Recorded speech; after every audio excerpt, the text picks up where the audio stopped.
Hello curious minds, welcome back to Brain Capsule. I hope you're feeling good and ready for the first episode of 2026.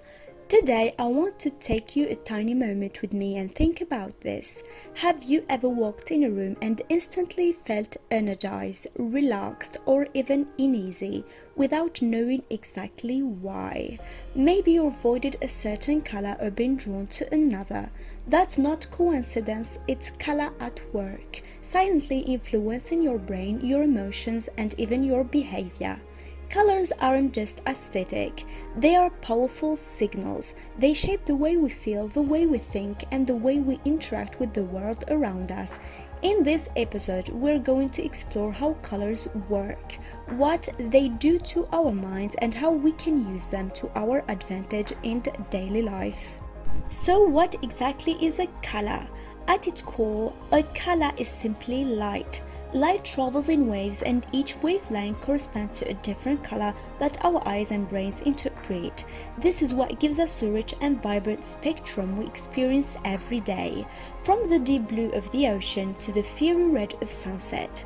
Colors are more than just visual sensations. They carry emotional energy. Warm colors such as red, orange, and yellow are often associated with heat and vitality. They grab our attention almost instantly, which is why they are used in warning signs or fast food logos. These colors can stimulate excitement, increase appetite, and even create a sense of urgency. Imagine the glowing red of a stop sign or the cheerful yellow of a summer sunflower. They are impossible to ignore. On the other hand, cool colors like blue, green, and violet have a calming effect. They help lower stress and promote relaxation, and even improve focus. A soft blue sky or the green of a bedroom incorporate these colors to foster concentration or restlessness. Yet, the meaning of colors is never universal. Cultural context shapes our emotional responses just as much as biology. For example, in Western cultures, a white wedding dress symbolizes purity, innocence, and new beginnings. But in several Asian traditions, white is associated with mourning and funerals. Similarly, red can evoke love and passion in one context, like Valentine's Day, but in another it can signify danger, anger, or warning. In this sense, color exists at the intersection of physics, psychology, and culture.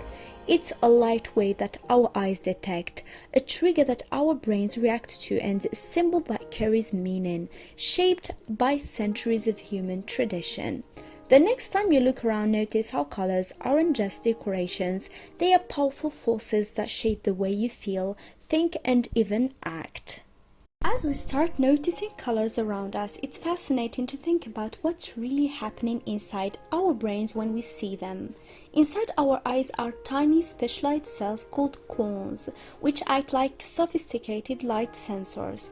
Each cone responds to different wavelengths of light, sending precise signals to the brain. But the real magic happens once these signals reach the brain. Here, the information is interpreted, connected to past experiences, memories, and even emotions. That's why walking into a room painted a certain color can instantly lift your mood, make you feel energized, or create tension or unease. Scientists have even mapped how specific colors activate different parts of the brain. Warm colors like red, orange, and yellow can increase heart rate, stimulate the nervous system, and make us feel alert or excited. Cool colors such as blue, green, and violet tend to slow the heartbeat, reduce stress hormones, and create a sense of calm or balance. Our perception of color is therefore a fascinating blend of physiology and psychology. It's not just about what our eyes see, it's about how our brain processes that information, how it ties it to memories, how it triggers emotions, and even how it influences instinctive responses. In essence, color is a language the brain speaks fluently, often before we even consciously recognize it. Now, let's dive into individual colors and how they affect us. Red is energy. It draws attention and can increase your heart rate.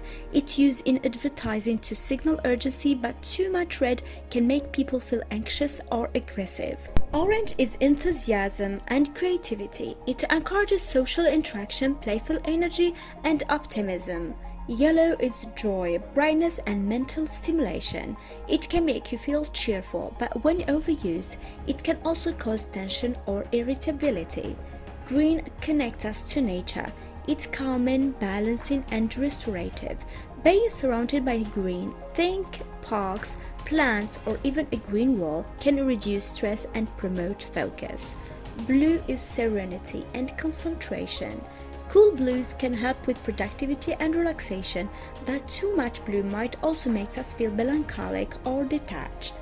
Violet stimulates imagination, spirituality, and sometimes a sense of luxury or mystery. Pink is gentle and soothing. It can create feelings of comfort, warmth, and security. Black and white often contrast minimalism and clarity. They can evoke elegance or starkness depending on how they are used. Colors aren't just something we see. They shape the spaces we live in, the way products are marketed, and even how we feel in a room or at work. Have you ever wondered why fast food chains favor red and yellow in their logos and interiors? These colors are far from random. They are carefully chosen because they stimulate appetite, attract attention, and even speed up decision making. That bright red ketchup bottle or the golden arches of a familiar chain aren't just eye-catching, they subtly influence how you feel and act. In healthcare settings, the approach is very different. Hospitals and clinics often use soft greens or blues in patient rooms and waiting areas because these colors naturally calm the mind and reduce stress. Similarly, offices might incorporate shades of blue to promote focus, concentration, and efficiency. Think about how walking into a serene, pale blue office feels compared to a bright red meeting room. The colors themselves set the tone. Fashion is another subtle but powerful example. Consider the impression a red dress makes, bold, confident, energetic, versus a navy suit which communicates professionalism and authority. Without a single word, colors are already sending messages about personality, mood, and social cues. Even in art, religion, and symbolism, colors carry deep meaning. Gold often signifies divinity, wealth, or power. Black can represent mourning, elegance, sophistication, or rebellion, depending on the context. Colors shape our perception before we even consciously notice them. They speak to our brains on a subconscious level. And the most exciting part is that once we understand this, we can actually use it consciously, choosing colors in our homes, our clothes, or our workplaces to boost our mood, creativity, or focus. The first step is simple. Observe your environment. What colors dominate your home, your office, or your wardrobe? How do these colors make you feel? Are these energizing, calming, or overwhelming? Here are some practical tips. Green or blue, perfect for spaces where relaxation or focus is needed, such as bedrooms, study areas, or offices. Yellow or orange, ideal for creative areas or places where energy and social interaction are desired, like kitchens, studios, or living rooms. Combine colors thoughtfully.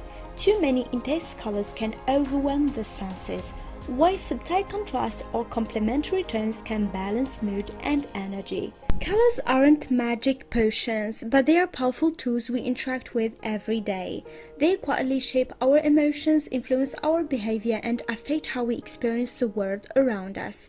By becoming more aware of their impact, we can consciously use color to design spaces, choose clothing, and create environments that support our well-being. Color is everywhere, and once you start paying attention, you realize just how deeply it influences your mood and actions. So, here's a question to leave you with. Which color makes you feel instantly happier, calmer, or more energized? And why do you think that is? That's all for today. Thank you for listening and catch you in the next episode.